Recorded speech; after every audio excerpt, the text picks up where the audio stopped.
આપણા વક્તા આનંદભાઈએ કરી. એમનો જન્મ 1875 ખૂંટી જિલ્લાના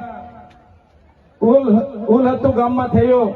એક સામાન્ય પરિવારમાંથી એમણે તે વખતે જોયું કે અંગ્રેજો દ્વારા આપણા આદિવાસીઓની જળ જંગલ જમીન પર તરાપ મારવામાં આવે છે, આદિવાસીઓ પર કરવેરા નાખવામાં આવે છે. અને 1899 મુંડા વિદ્રોહ અંગ્રેજો સામે થયો. એની નેતાગીરી બિરસા મુંડાજીએ લીધી અને એમાં એમની ધરપકડ કરવામાં આવી. ઘમાસણ યુદ્ધો થયા, એક બાજુ તીરકમટા ભાલા, એક બાજુ ગોળીબાર થયું અને એમને જેલમાં પૂરવામાં આવ્યા. અને માત્ર 25 વર્ષની ઉંમરમાં જેલમાં એમનું મૃત્યુ થયું અને સેનામાંથી મૃત્યુ થયું છે. એના આજ દિન સુધી કોઈ પુરાવા આપણને મળ્યા નથી. ત્યારે સાથીઓ, આ બિરસા મુંડાનો ધ્યેય આદિવાસી સ્વાયત્ત રાજ, આદિવાસી સ્વતંત્ર રીતે સ્વમાનભેર શેરની જેમ જીવે એવો ધ્યેય હતો.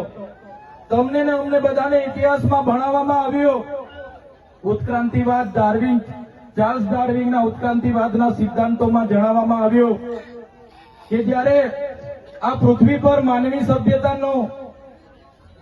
સભ્યતાનું ઉત્પન્ન થયું ત્યારે આદિમાનવ તરીકે સૌપ્રથમ પૃથ્વી પર આદિવાસીઓ આવ્યા. શરૂઆતમાં પેડાની શોધ થઈ, અગ્નિની શોધ થઈ, ધાન્યની શોધ થઈ, ખેતીની શોધ થઈ અને બધા ખેતીની શોધની સાથે સાથે પરિવારો સાથે રહેતા થયા. એટલે નાના નાના ગામો, નાના નાના કબીલાઓ બન્યા અને એ કબીલાઓના મુખીઓ બન્યા, સરદારો બન્યા અને શાંતિથી પ્રકૃતિ સાથેનું એમનું જીવન ચાલુ હતું. એ દરમિયાન આ દુનિયામાં સંપત્તિ માટે લડાઈ થઈ, સત્તા માટે લડાઈ થઈ, સ્ત્રીઓ માટે લડાઈઓ થઈ અને એમાં એ લોકોની જે સભ્ય સંસ્કૃતિ પોતાને માનનારા સમાજ દ્વારા આદિવાસી સમાજના એક કબીલા ઉપર આક્રમણો થયા. સામદામ દંડભેદ નીતિ અંતર્ગત જ્યારે આપણો આદિવાસી સમાજના એ લોકો સરેન્ડર નહીં થયા તો યુદ્ધો કરીને આપણા કબીલાઓ છીનવાઈ ગયા અને આપણું શોષણ થયું, ઘર્ષણ થયું, જળ જંગલ જમીનો છીનવાઈ. અને તમે જોયું હશે આપણા દેશ પર બહારથી મુગલો આવ્યા, ડચો આવ્યા, હુણો આવ્યા, અંગ્રેજો આવ્યા, પોર્ટુગીઝો આવ્યા, ફ્રેન્ચો આવ્યા અને આ અંગ્રેજોએ પણ 200 વર્ષ આપણા દેશ પર રાજ કર્યું. એ ઇતિહાસથી લઈને આજ દિન સુધી આદિવાસીઓનું માત્ર ને માત્ર શોષણ થતું આવ્યું છે. ત્યારે આદિવાસીએ આઝાદીની લડતમાં પણ તમે જોયું હશે, તમે બિરસા મુંડાનો ઇતિહાસ વાંચશો, તમે ગુરુ ગોવિંદનો ઇતિહાસ વાંચશો, ટાટિયામામાં ખાદ્ય નાયકનો ઇતિહાસ વાંચશો, તમે માનગઢ ધામમાં થયેલો હત્યાકાંડનો ઇતિહાસ વાંચો, તમે દડવાડામાં પાલ દડવામાં થયેલો હત્યાકાંડનો ઇતિહાસ વાંચો, તો આ ઇતિહાસમાં આદિવાસીઓએ અંગ્રેજોને હંપાવ્યા પણ કૂટનીતિ કરીને અંગ્રેજોએ આપણા લોકોને નરસંહાર કરી અને આપણા વિસ્તારમાં આપણા ક્રાંતિકારી લોકોને શહીદી વહોરવી પડી. દેશના આઝાદીમાં આપણું આટલું મોટું યોગદાન હતું. દેશ આઝાદ થયો, દેશમાં લોકશાહી આવી, લોકશાહીમાં દેશમાં બંધારણ બન્યું અને બંધારણની કલમમાં 444, 244, 13 કમાં આપણા વિસ્તારને 5મી અનુસૂચિ તરીકે જાહેર કરવામાં આવ્યો. એ જ પ્રકારે દેશના આસામ હોય, સિક્કિમ હોય, મિઝોરમ હોય, નાગાલેન્ડ હોય, મેઘાલય હોય, તમામ રાજ્યોને અનુસૂચિ 6 અંતર્ગત સમાવેશ કરવામાં આવ્યો. ત્યારે અનુસૂચિ 6 ત્યાં લાગુ કરવામાં આવી અને ગુજરાતમાં આજ દિન સુધી અનુસૂચિ 5 લાગુ કરવામાં નથી આવી. અને આ સત્તામાં બેઠેલા લોકો અનુસૂચિ 5 લાગુ હોવા છતાં પોતાનો સત્તાનો દુરુપયોગ કરીને આદિવાસીઓની જમીનો છીનવી રહ્યા છે, આદિવાસીઓના ખનીજો છીનવી રહ્યા છે, કુદરતી સંપાદનો છીનવી રહ્યા છે. રોડના નામે, ડેમના નામે, આ વિસ્તારમાં કોરિડોરના નામે, જીએમડીસીના નામે, હાઇડ્રો પાવરના નામે, જીઆઈડીસીઓના નામે, સરકારી આવાસોના નામે, સ્ટેચ્યુના નામે આજે આદિવાસીઓને એમની જમીનો છીનવાઈ રહી છે. આજે આખા દેશમાં 80 લાખ આદિવાસીઓ વિસ્થાપિત થયા છે. એ આ સરકારો દ્વારા કરેલી દેન છે સાથીઓ. આજે ગુજરાતમાં, આજે દેશમાં 8% આદિવાસીઓ છે. 2011ની વસ્તી ગણતરી પ્રમાણે 11 કરોડથી પણ વધારે દેશમાં આદિવાસીઓ છે. આજે ગુજરાતમાં 15% આદિવાસીઓ છે. 1,25,00,000 આદિવાસીઓ ગુજરાતમાં છે. 29 જાતિઓ ગુજરાતમાં આદિવાસીઓની છે. આજે તમે મને બતાવો કયા ક્ષેત્રમાં આદિવાસીઓ 15% છે, બતાવો મને. તમે સચિવાલયમાં જશો, આદિવાસીઓનું લિસ્ટ તમે માંગજો. તમે હાઈકોર્ટના જજની યાદી જોઈ લેજો. તમે ઇન્ડસ્ટ્રીયલના આપણા આદિવાસીઓને કેટલા લાભો મળ્યા છે જોજો. તમે રિયલ એસ્ટેટમાં આપણા આદિવાસીઓની સંખ્યા જોજો. ત્યારે આઝાદીના 78 વર્ષમાં સરકારોએ માત્ર ને માત્ર આદિવાસી બજેટમાંથી અમૃત મહોત્સવો કાઢે છે, વિકાસ મહોત્સવો કાઢે છે, ગૌરવ યાત્રાઓ કાઢે છે અને પોતાના તાઇફાઓ કરે છે. ત્યારે હવે આપણે બધાએ જાગી જવાનું છે અને આ સરકારને 2027માં ઉખાડીને આપણે ફેંકી દેવાની છે.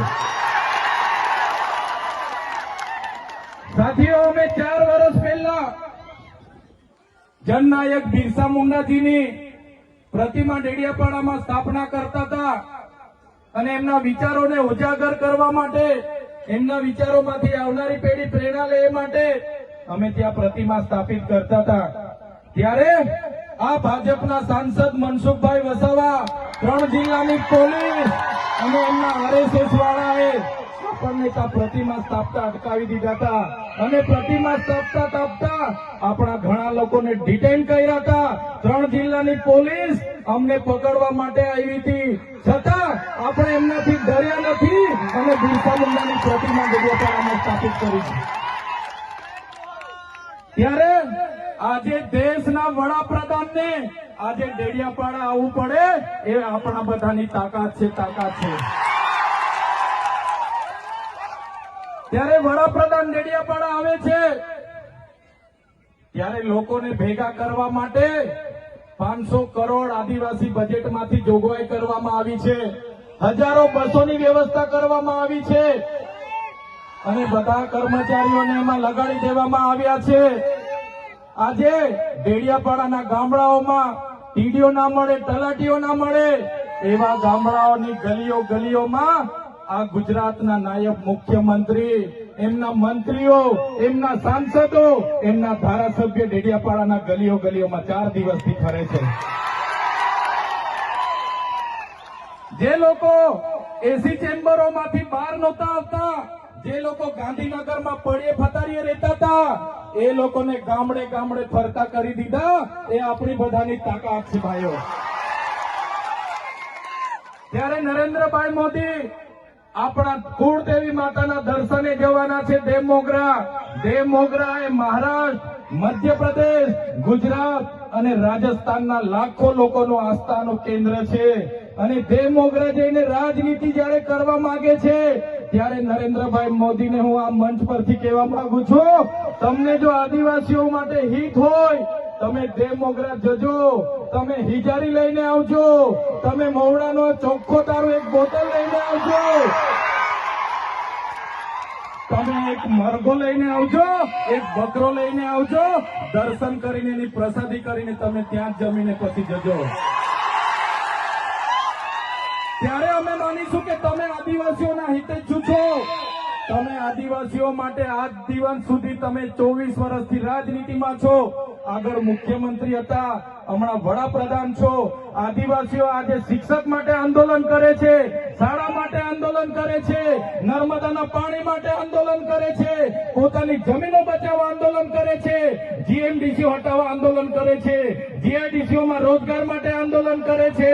ત્યારે નરેન્દ્રભાઈ મોદીજીને કહેવા માંગુ છું, હવે અમે લડેંગે, જીતેંગે, જિંદાબાદ, મુર્દાબાદ આવેદન નિવેદન કરવા માંગતા નથી. હવે અમે લડવા માંગતા નથી. હવે ધરણા પ્રદર્શન બંધ, હવે આંદોલન બંધ. જો અમારી 5મી અનુસૂચિ, જો અમારા પૈસા જો અમારી અનામત, જો અમારી 73 એની જમીનોને આવનાર દિવસોમાં જીએમડીસી ના નામે માગશો, માલસામોટ પ્રોજેક્ટના નામે માગશો, હાઇડ્રો પ્રોજેક્ટના નામે માગશો, અણુ મથકના નામે માગશો, તો અમે આંદોલન નથી કરવાના, અમે નેપાળવાળી કરવા માટે ગાંધીનગર આવવાના છે. અમે નેપાળવાળી કરવા માટે ગાંધીનગર આવીશું. તે દિવસે તમારો ને અમારો સામનો થશે. તે દિવસે ખબર પડશે ઓરિજિનલ આદિવાસીઓ કોણ છે. ત્યારે કેટલાક મીડિયાવાળા મિત્રોએ મને પૂછ્યું, તમારા ડેડિયાપાડામાં નરેન્દ્રભાઈ મોદી આવે છે, તમારું બધું પૂરું થઈ જાય. ત્યારે મેં મીડિયાવાળાને મિત્રોને કીધું, નરેન્દ્રભાઈ મોદી આવીને જાય પછી એમના મિત્ર ડોનાલ્ડ ટ્રમ્પને પણ લઈ આવજો. અમારા લોકોને ક્યાંય ફેર પડવાનો નથી. હવે અમારા લોકો જાગી ગયા છે, અધિકારોની વાત કરીએ છીએ. સંવિધાન અધિકારો અમને આપો, સામાજિક અધિકારો આપો. અમને જે મળેલી અમારા અધિકારોની વાત અમે કરીએ છીએ ત્યારે અમને ખબર પડી ગઈ કે આદિવાસી સમાજ હવે જાગૃત થયો છે. ત્યારે બિરસા મુંડાના રથ જયારે લઈને ફર્યા, એમના મંત્રી તંત્રી મારું નામ લઈને મને ગાળ બોલે કે પેલો ચૈતર વસાવો અહીંયા આવે છે, આમ કરે છે, તેમ કરે છે, ફલાણું કરે છે, ઢીકણું કરે છે. એ મંત્રીઓને પણ કહેવા માંગુ છું, એ પ્રદેશ પ્રમુખને પણ કહેવા માંગુ છું, ચૈતર વસાવાને ગાળ બોલવાથી અમારા આદિવાસીઓનું ઉત્થાન નથી થવાનું. તમે આદિવાસીનું ઉત્થાનની વાત કરો. મને ગાળ બોલવાથી અમારા લોકોનો જો વિકાસ થઈ જવાનો હોય તો હું દરરોજ તમારી ઓફિસે તમારી ગાળ ખાવા માટે પણ તૈયાર છું.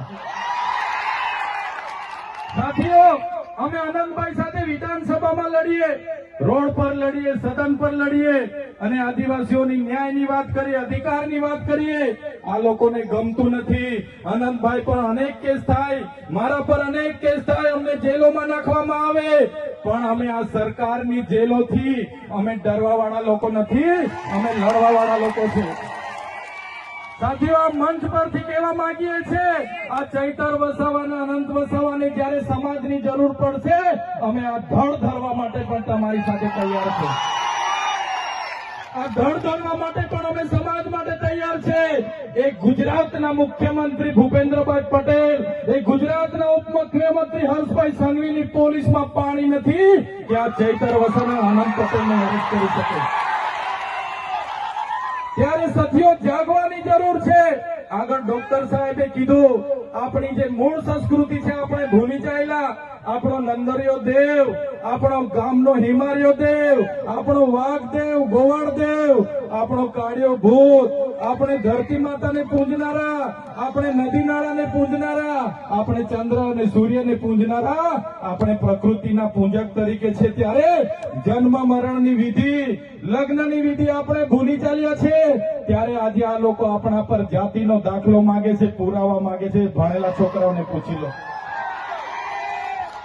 સાથીઓ, જે આપણી રીત પરંપરાઓ છે, આપણો જે પહેરવેશ છે, આપણા પૂર્વજો આઝાદી પહેલા ઓળખી કાઢતા હતા. ગોરા અંગ્રેજો આવ્યા, એમના પહેરવેશ, એમની બોલી પરથી આપણા પૂર્વજો જાણી ગયા કે આપણા દુશ્મન છે.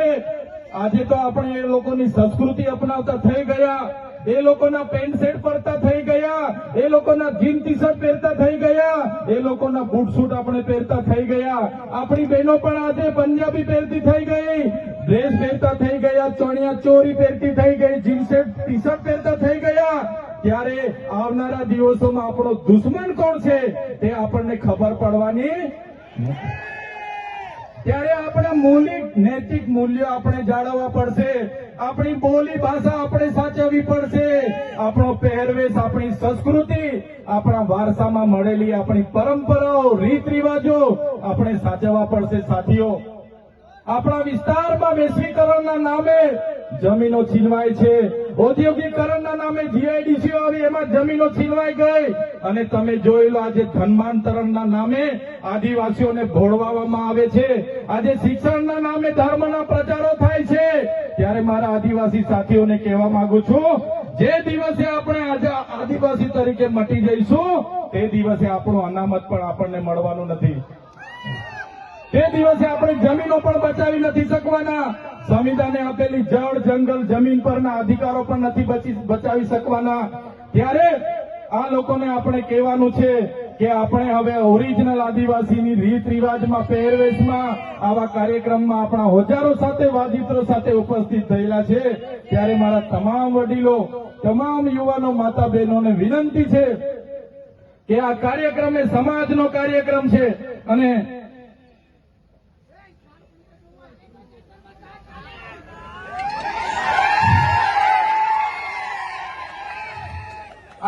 કાર્યક્રમ એ આપણી સમાજની તમે એકતા બતાવી છે. આજે ભાજપના એ નેતાઓને, ભાજપના એ મુખ્યમંત્રી, ઉપમુખ્યમંત્રીને અને ભાજપના એ વડાપ્રધાનને આ આદિવાસીઓની તાકાત આજે આપણે બતાવી દીધી છે. એ બદલ બધાનો ખૂબ ખૂબ આભાર. આ આપણી તાકાત છે. અને જ્યારે પણ કોઈ જીએમડીસી ની વાત આ વિસ્તારમાં લઈને આવશે, જ્યારે પણ આ વિસ્તારમાં હાઇડ્રો પ્રોજેક્ટના નામે ગામડાઓ વિસ્થાપિત કરવાની વાત કરશે, કોરિડોરના નામે ગામડાઓને વિસ્થાપિત કરવાની વાત આવશે, માલસામોડ પ્રોજેક્ટના નામે ગામડાઓ વિસ્થાપિત કરવાની વાત આવશે, કે કેવડિયાની મારી બહેનોને હેરાન કરવાની વાત આવશે, તે દિવસે પણ આવો ઘોડાપુર આપણે પહોંચવાનું છે. તે દિવસે પણ ઘોડાપુર થઈને આપણે પહોંચવાનું છે. ત્યારે મારા સાથીઓ, મારા વડીલો, મારા યુવાનો, બાળકો, સૌ તમે પોતાના વિસ્તારમાંથી પોતાના રોટલા ખાઈને, પોતાના ભાડે થઈને તમે અહીંયા પહોંચેલા છો. ત્યારે આ તમારો ભાવ, આ તમારા અમારા પ્રત્યેનો પ્રેમ, આ તમારો સહકાર અમારી તાકાત છે. આજે અનંતભાઈ અને હું જ્યારે આવડી મોટી સરકાર સામે લડતા હોય, આ સરકાર પર પોલીસ છે, આર્મી છે, એમના કલેક્ટર છે, એમના એસપી છે, એમની કોર્ટો છે, એમનું તંત્ર છે, યંત્ર છે, મંત્ર છે, પણ અમારી સાથે